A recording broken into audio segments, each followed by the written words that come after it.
सोचत बानी कि मुंह छुपावे से आंसू भी छुप जाए।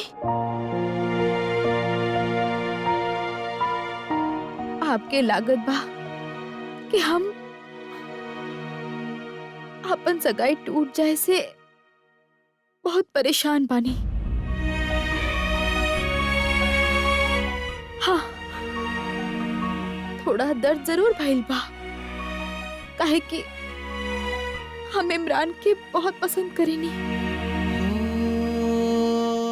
लेकिन भाईजान, ये दर्द वो दर्द के सामने कुछ भी नहीं खे जे आप बर्दाश्त कर रहल बानी। रिश्ता जितना ही पुराना होखेला, ओकर टूटे के दर्द उतने ही ज्यादा होखेला। और हमार और इमरान के कभी कोनो रिश्ता रहे ही ना।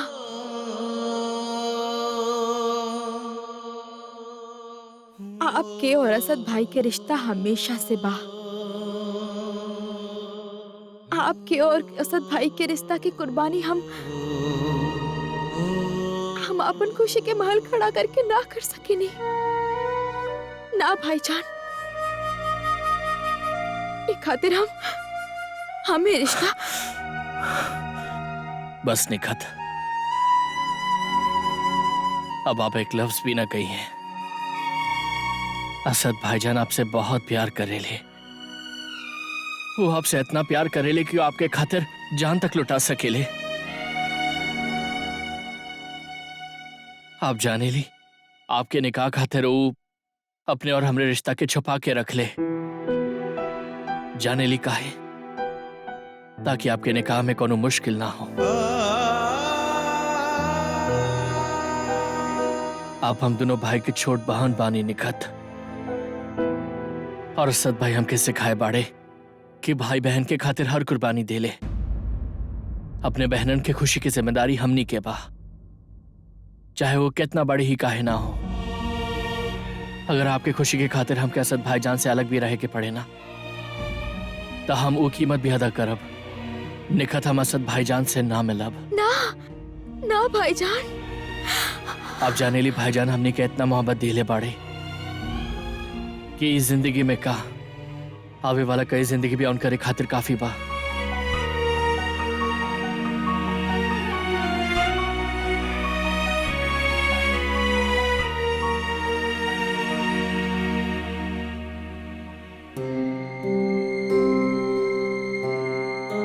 नजमा, तू अम्मी के कहीं देख लू? जी, वो अपन कमरा में बाड़ी आराम कर रहल बाड़ी।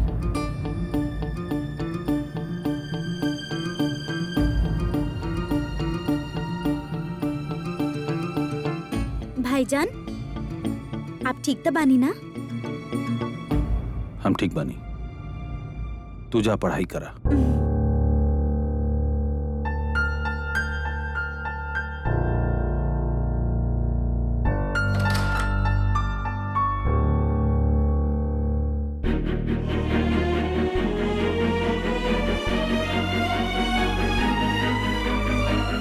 अब हम आपके राज जान चुकल बानी मिस्टर खान।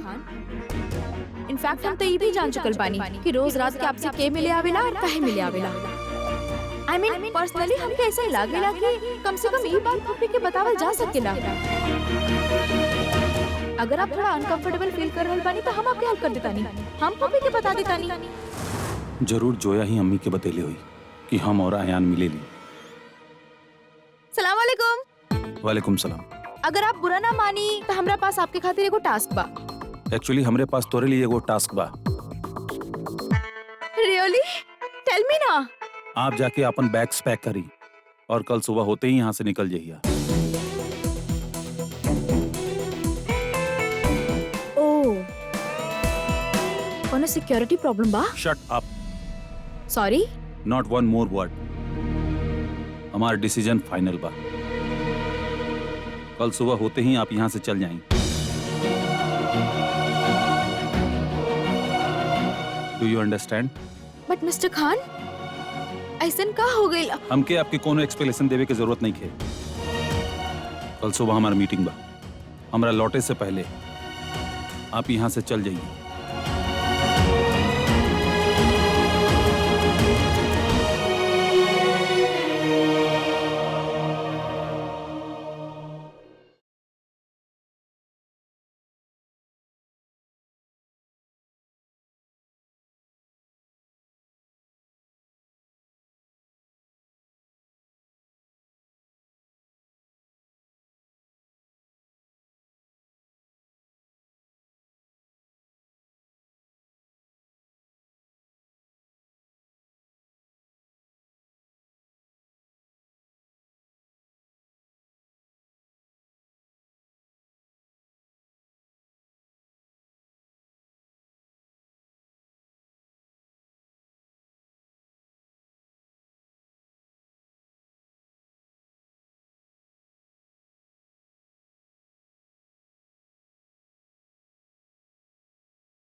ना, अयान के मत लेके जाइए, अयान के मत लेके जाइए,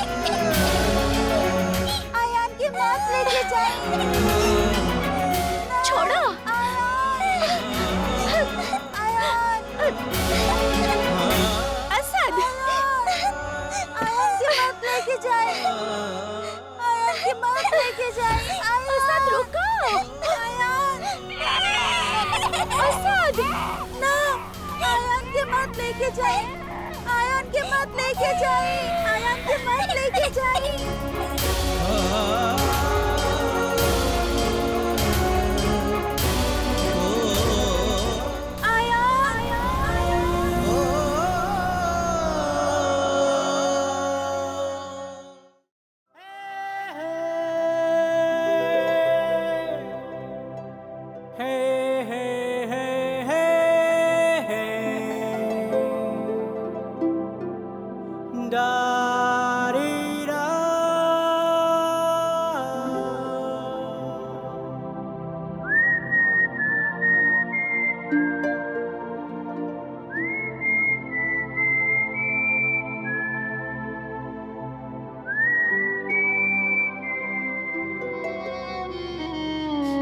जब जी में आवेला बोल देवेले घर छोड़ के चल जा। ये भी ना बतावेले कि हम कहीं नहीं कहा।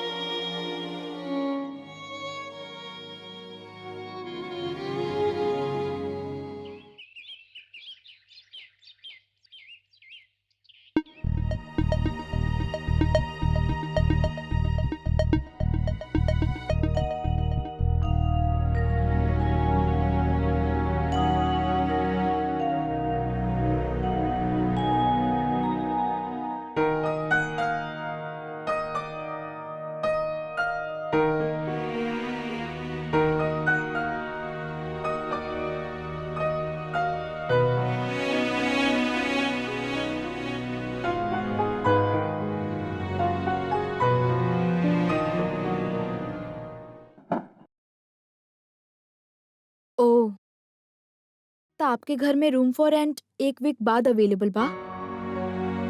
ओके fine, thank you.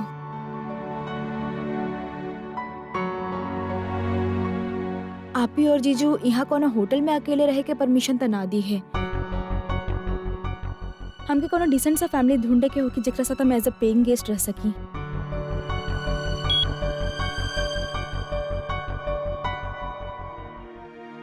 Visa office से मेल।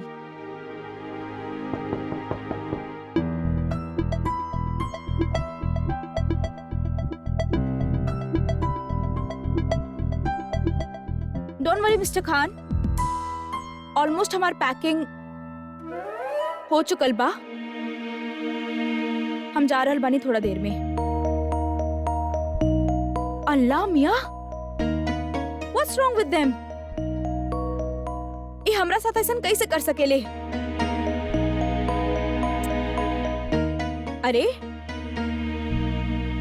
आप अब तक यहाँ खड़ा बानी? मिस्टर खान, हम आपसे कहनी ना कि हम चल जाए।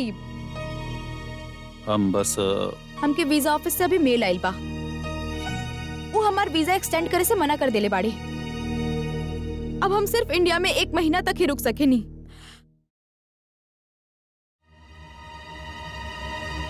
ये सब कुछ आप करेले बानी ना? हमके यहाँ से भगावे खातिर? यस ऑफ कोर्स, आप करवा सके नहीं। ऐसी जगह पे तो आपके बहुत सारा कनेक्शन होगी। आई डोंट नो आप ऐसा काहे करल बानी। हम आपसे कहले भी रहनी यस हम घर छोड़ के चल जाए, तब भी आप ऐसा कही नहीं। मिस्टर खान, आपके कोनो आइडिया नहीं कि हमारे इंडिया में रुकल कितना जरूरी बा। बस आप तो हमके हर टाइम अच्छा बा कि आप 1 महीना के बाद हिंदुस्तान से चल जाइए। मुल्क के आबो हवा फिर से पहले जैसन हो जाएगी। अगर आपके ताना खत्म हो गए होगी तो can you please leave me alone? Just make sure कि हमरे आवे से पहले आप यहाँ से चल जाएंगे।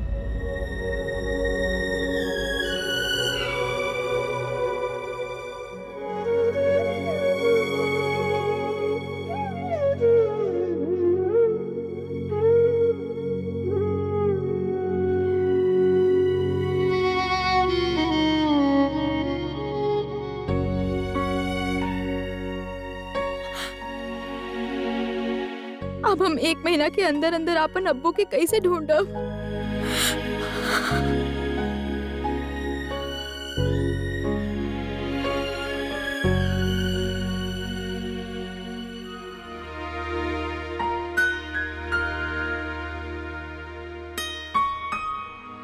कल रात आयान फोन कैलस, लेकिन कुछ बोललस काहे ना। हमरा तो अम्मी के कसम रोकले बा, लेकिन आयान वो हमरा ये बतावे खातिर फोन कैले होई कि सगाई में का भइल। ये हम पहले काहे ना सोचनी। कहीं उनके घर में भी तो पता ना चल गई कि हम दोनों भी मिले नहीं।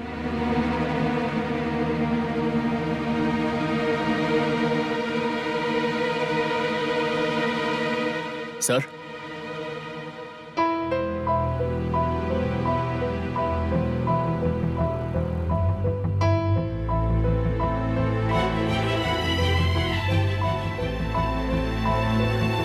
निखत। सलाम वालेकुम।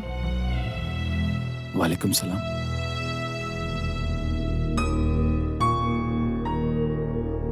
निखत, तू यहाँ का करत बाड़ू? I mean, कल तो हर सगाई भइल और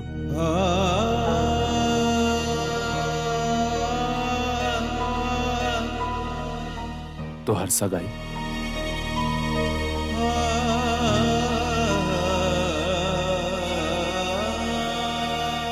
हसीना भी सगाई तोड़ देली।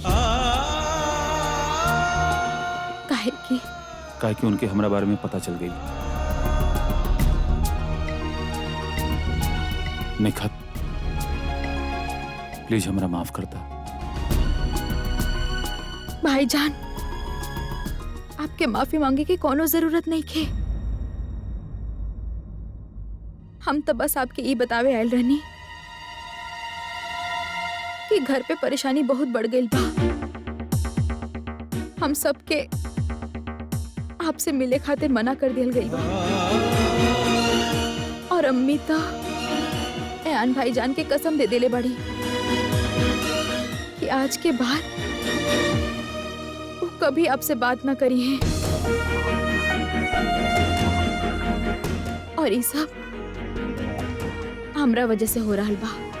हमरा वजह से तो भाई के बीच दीवार खड़ा हो गई बा। हमरा वजह से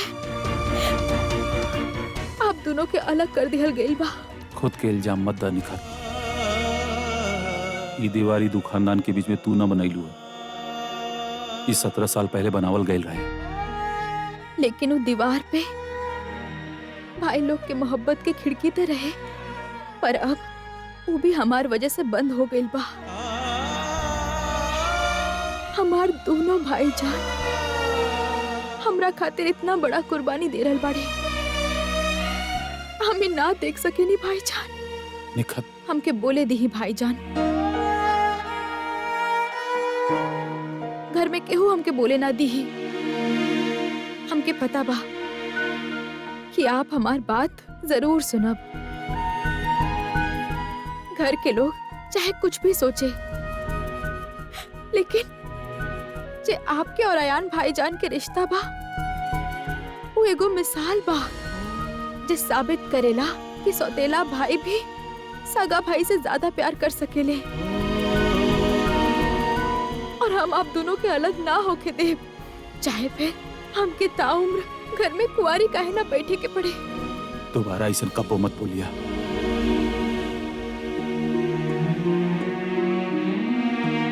बैठा।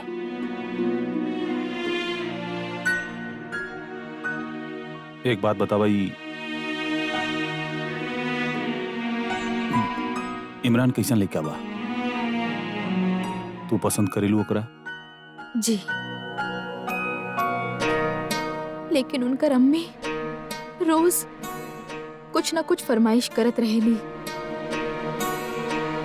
कबो गाड़ी त कबो कुछ त कबो कुछ। पर इमरान उनकर अम्मी जैसा ना बाड़े। वो हमके बहुत पसंद करेले। उनके कोनो फर्क ना पड़ेला कि हमार रंग कैसन बा। जिंदगी में पहला बार केहू हमरा के खूबसूरत होके के एहसास करेलस।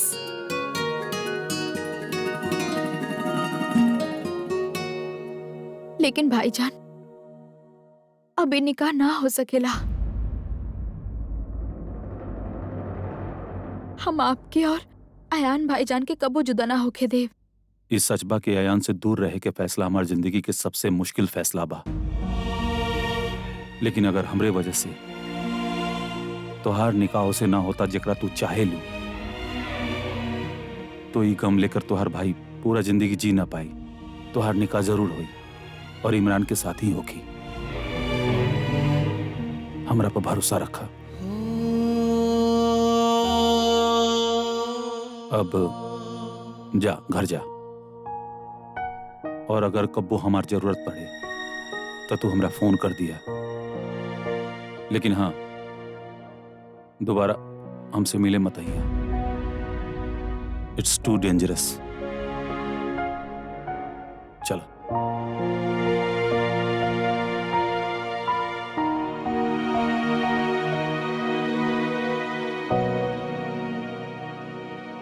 भाईजान, ओ मामू जे कैले बाड़े ओकरा खातिर हम आपसे माफी मांगे चाहत बानी। आपके पता बा ना, मामू आपके घर गए रहले और वहाँ पे आपके अम्मी के आगाह कैले रहले कि वो आपके और अयान भाईजान के मिले से रोके। वो हमार घर आयल रहले। जी,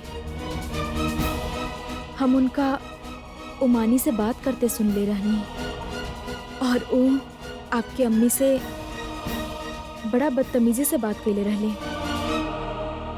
यही से मामू के तरफ से हम आपसे माफी मांग रहल बानी। अच्छा भाईजान, अल्लाह हाफिज। अल्लाह हाफिज।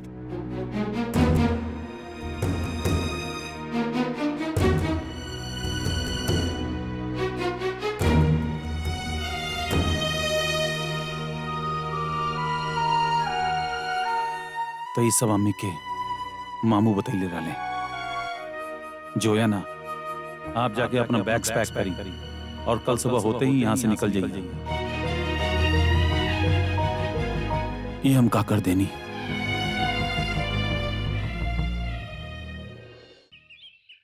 भाभी, आप घर पर बानी? आप तो हसीना भी से बात करे जाए वाला रही। शिरीन, इत्मीनान रखो।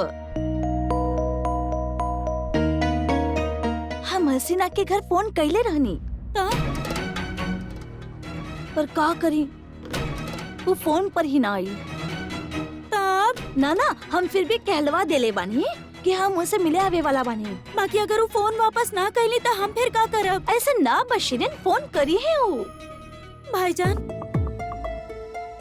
भाईजान, आप हसीना बी से बात कईनी? शिरीन, इस सिलसिला में जे भी मुमकिन बा रजिया कर रहल बाड़ी। या अल्लाह, एकर मतलब अभी तक हसीना बी से बात क्यों ना कैलस? राशिद, आप भी ना। देखा शिरीन, आप रही दी, आप हमरा ले चली। हम उनकर पैर पे गिर जाता नहीं। अपन सर रख देब उनकर पैर पर। हमने उनका से माफी मांग ले जा। राशिद, चली शिरीन, चली ना। ये का बेवकूफी बा, थोड़ा हौसला रखा। कैसे हौसला रखी अम्मी? अगर हमने जल्दी ना कहनी और हसीना भी इमरान की रिश्ता कहीं और कर देनी तो हमने क्या करा बताई? चली ना राशिद, उनका से शिरीन, बात कर ले जा। शिरीन, भाभी कहली ना कि वो फोन कैले बाड़ी। अब हसीना भी के फोन के इंतजार के अलावा हमने का कर सकत बानी? अम्मी,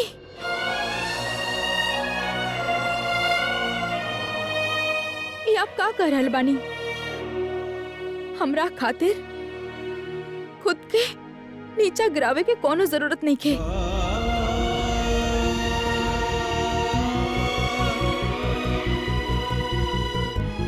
हमार अम्मी और अब्बू के सर खुदा के सिवा और केहू के सामने ना झुक सकेला।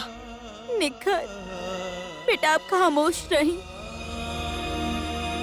आपके अंदाजा भी नहीं खे कि अपन बच्चा खातिर एक वालदा का करे के तैयार हो सकेनी। आप बस खामोश रही।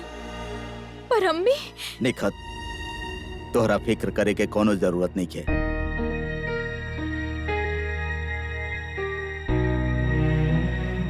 तोहार फिक्र करे खातिर अभी तोहार अब्बू बाड़े।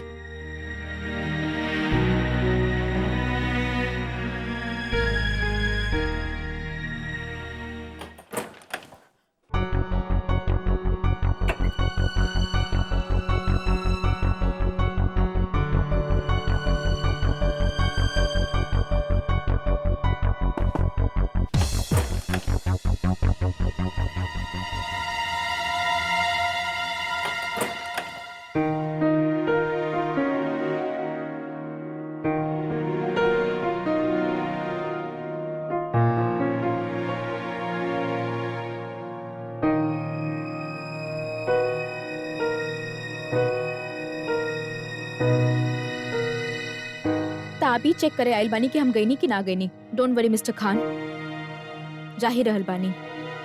हमू नजमा एंड फूफी के वेट करत रहनी। सोचनी उनका से मिल के जाई। उनका से बिना मिले चल गई तो उनका अच्छा ना लगी। वैसे उनका फोन करके बता देले बानी कि हम जा रहल बानी। हम फूफी से ई कहले बानी कि हमार वीजा एक्सपायर हो रहल बा, यही से हम जा रहल बानी। काहे कि अगर उनका ई पता चले कि हम यही शहर में बानी और कहीं और रुकल बानी तो उनका बहुत बुरा लागी। हमार कैब भी आ ही गई लोग।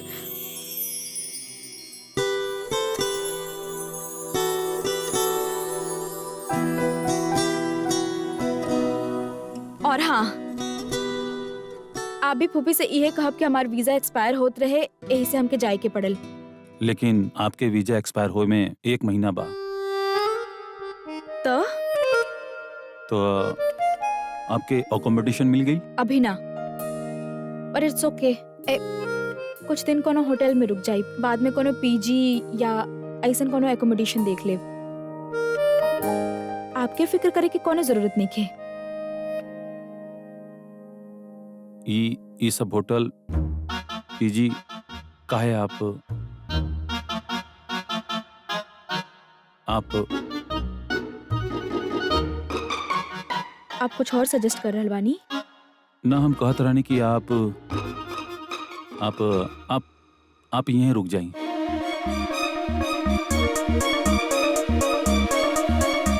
हमार मतलब आप 1 महीना के बाद है। I am sure I can handle that.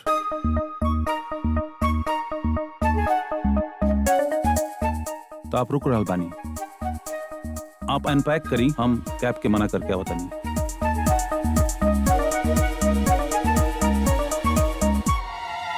Mister Khan, mister Khan, last night आप हमसे कहने कि हम अपन बैग्स पैक करें और यहाँ से चल जाएं। नाउ यू आर सेइंग कि हम यहाँ पे रुक जाएं। आप हमारा सामान पैक करवाइनी, फूफी से झूठ बोले खातिर मजबूर कईनी, और अब आप कह रहल बानी कि हम ना जाएं। जी रुकी, हमके एक्सप्लेनेशन चाहिए कि आप ऐसा काहे कईनी। और प्लीज आप हमके समझाए कि जब आपके ट्रेनिंग भइल रहे वो आपके ब्रेन के साथ भी कुछ टेम्पर के ले रहले। ट्रेनिंग? सॉरी, ये तो बहुत सीक्रेट इशू बा ना, हमने एकरा बारे में इतना ओपन डिस्कस ना कर सकेनी। Okay, I know it's a big deal, लेकिन देखिए मिस्टर खान, ये बात हम आपसे क्लियर करे चाहत बानी कि हम बहुत सारा हॉलीवुड मूवीज देख ले बानी और हम सब जानत बानी। का पता बा आपके? आप खुद के बहुत इंटेलिजेंट समझे नी ना। आपके लागेला के माइंड गेम में तो आपसे बेटर केहू हो भी ना सकेला, स्पेशली हमार जैसन ब्लडी सिविलियन तो बिल्कुल भी ना। Bloody civilian? यस, पहले आप हमसे कहनी कि चल जा, अब आप रोके खातिर कह रहल बानी। इमे भी कोनो सीक्रेट स्ट्रेटेजी बा ना? देखिए, आप अपन जाके दिमाग के इलाज कराई, हमरा और बहुत काम बा, हम जाता नहीं। फाइन, लेकिन मिस्टर खान, आप हमारे वीजा के साथ मैटर करके बिल्कुल अच्छा ना कहनी। हाँ, वेरी बैड। देखिए, हम ऐसा कुछ ओ कैब वाला आ गइल हुई, हम ओकरा मना कर देते। मिस्टर खान, ठीक बा, आप मना कर दी, लेकिन आगे से ऐसा स्टंट पुल करे से पहले याद रखब मिस्टर खान कि हम आपके सीक्रेट जानत बानी। अम्मी भी ई सीक्रेट जाने ली। अल्लाह मियाँ, फूफी के पता बा कि आप जासूस बानी? जी, और वो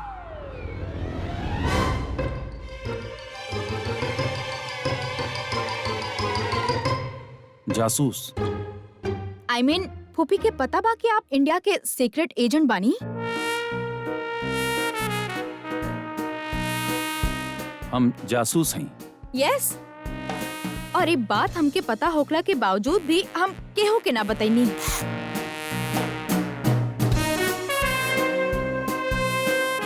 हमके कोनो आइडिया ना रहे कि आप इतना बड़ा सीक्रेट छिपा रहल बानी। सिस्सा,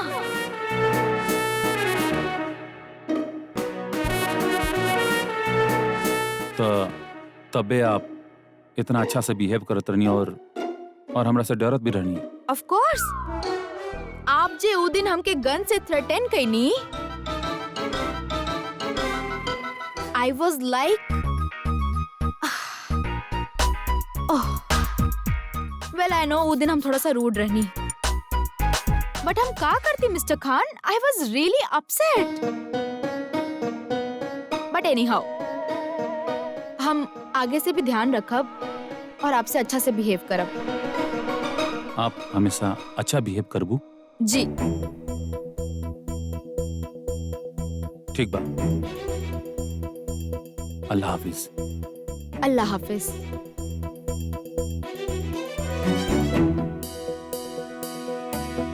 कितना शौक लागत रहले, इनका लागल कि इनका कभी पते ना चले कि ये को जासूस बाड़े। इनके लगेला कि हम जासूस बानी। खैर, अगर ये बात इनके तमीन में रखेला तो सही बात।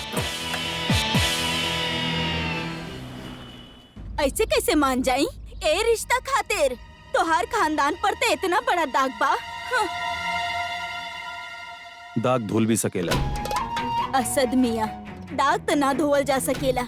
हाँ, बाकी ये जरूर हो सकेला कि हम कोनो और तरफ देखी, बाकी देखी तो कौन तरफ देखी?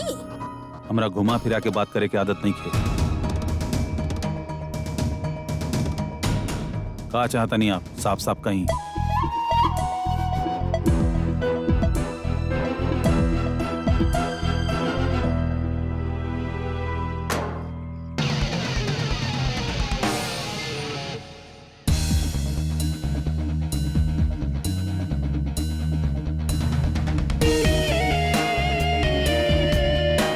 घबराई मत, ये आपके धमकी देवे खातिर ना है, वो तो आपके भाई के काम आ, जकरा आप हमार भाई के पीछे लगेले रहे।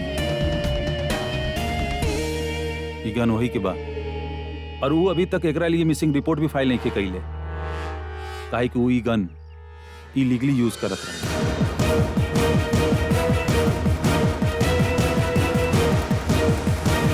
दे दिया ओकरा से कहिया कि आयान और के घर से दूर रहे, वरना हम ओकरे खिलाफ बिना सबूत के अरेस्ट और हैरेसमेंट के चार्जेस फाइल करब और ओकरा कोर्ट ले जाई, जो ओकरा खातिर बिल्कुल अच्छा ना हुई। अब बताई का चाहिए आपके? अजी हमरा के अपना खातिर कुछ होना चाहिए, जोन चाहिए वो घर के बेटी और दामाद खातिर चाहिए। हाँ, और राशिद मियाँ से एगो बंगलो ही तो मांगले रही, वो उनकर बंगला वाला प्रोजेक्ट में से 3 बेडरूम हॉल और 2000 स्क्वायर फीट के एरिया। हाँ। 5 बेडरूम 3000 स्क्वायर फीट हाँ? और द गार्डन एरिया ऑफ 1 एकड़, रेडी फॉर पोजीशन। हाँ। ये ऑफर कैसन लगल आपके? हाँ, बहुत बढ़िया। ई रहल उ घर के पेपर, लेकिन हमार 2 शर्त बा। पहला, निखत और इमरान के सगाई आज ही हो जाए के चाहिए, और दूसर, जिंदगी भर हमार बहन होकर ससुराल में, मतलब आपके घर में एक सुकून की जिंदगी जिए, ओकरा बिल्कुल भी तकलीफ ना होके। और अगर ऐसा ना भइल तो याद रखिया, दिहल चीज से भी ज्यादा वापस लेवे आवेला हमरा।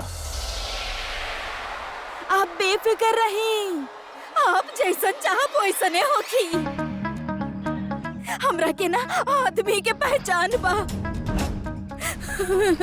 बाकी एगो बात पूछी, आप कागजात पहले से ही तैयार करा के रख ले रहली, आपके कैसे पता रहे कि हम बंगलो में मान जाइब? हाँ, इंसान के शकल देखकर ओकर औकात के पता चल जाला।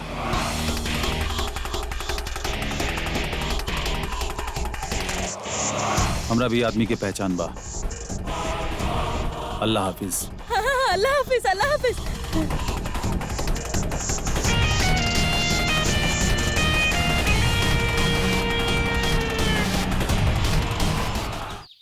अच्छा भइल कि तू ना गइलू।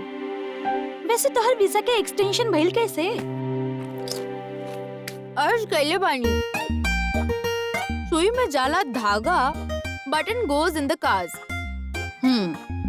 सुई में जाला धागा, button goes in the cause. आप तो जानत ही हुई हैं आपन साहेबजादे के राज।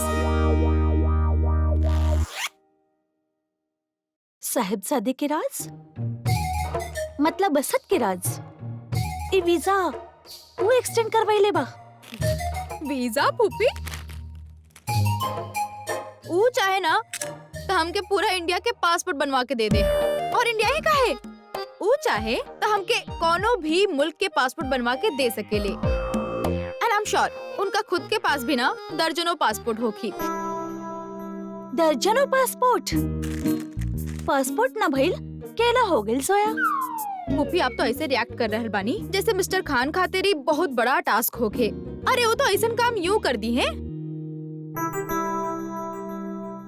वैसे फूफी, आपके कभी उनकर फिक्र ना होखेला?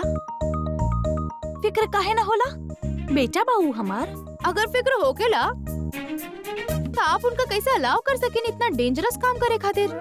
इस सीक्रेट मीटिंग्स, कभी यहाँ गइल कभी वहाँ गइल। आप तो जानत बानी ना फूफी कैसे होकेला लाइफ और ही बिजनेस में।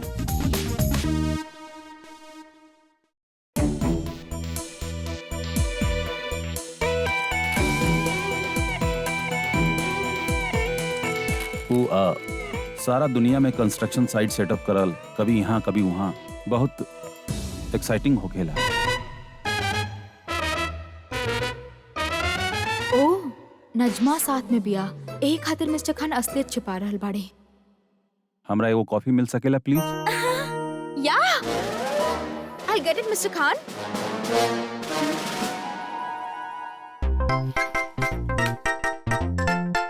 ओह,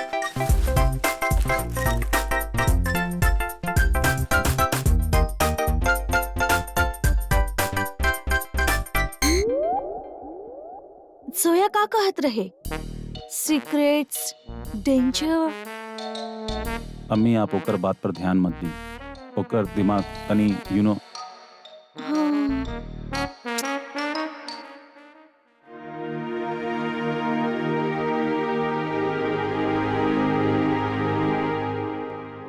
अम्मी आयान के मामू आइल रहले।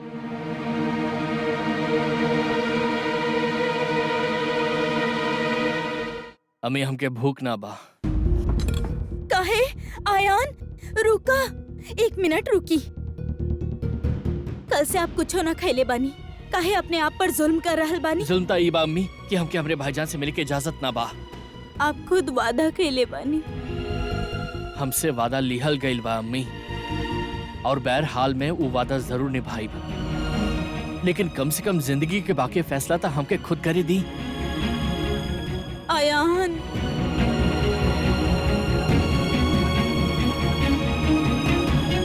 देखी ना भाभी, आयान खाना ही ना खैले। अफो शिरीन, तू पागल बाड़ू का? तू जे कैलू वो बिल्कुल ठीक कैलू।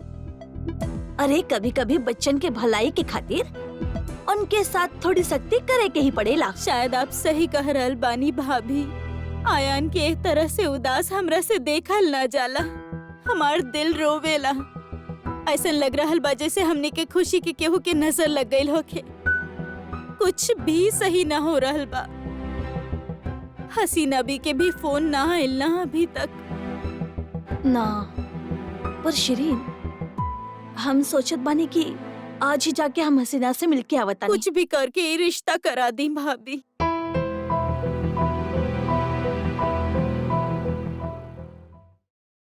वो यहाँ आइले, हमनी के घर के चौखट पर खड़ा होके आपके धमकी देले, और आप हमके बतैली भी ना। काहे? कहे कि हम ना चाहत रहने कि तू गुस्सा में आके कोनो गलत कदम उठावा। उनके ऐसा ना करे के चाहत रहे। लेकिन तू ये भी तो सोचा, उनके यहाँ आवे के मौका के देहलस। तू अयान से छिप छिप के मिलत रहला। एक खातिर उनकर हिम्मत भइल यहाँ तक आवे के।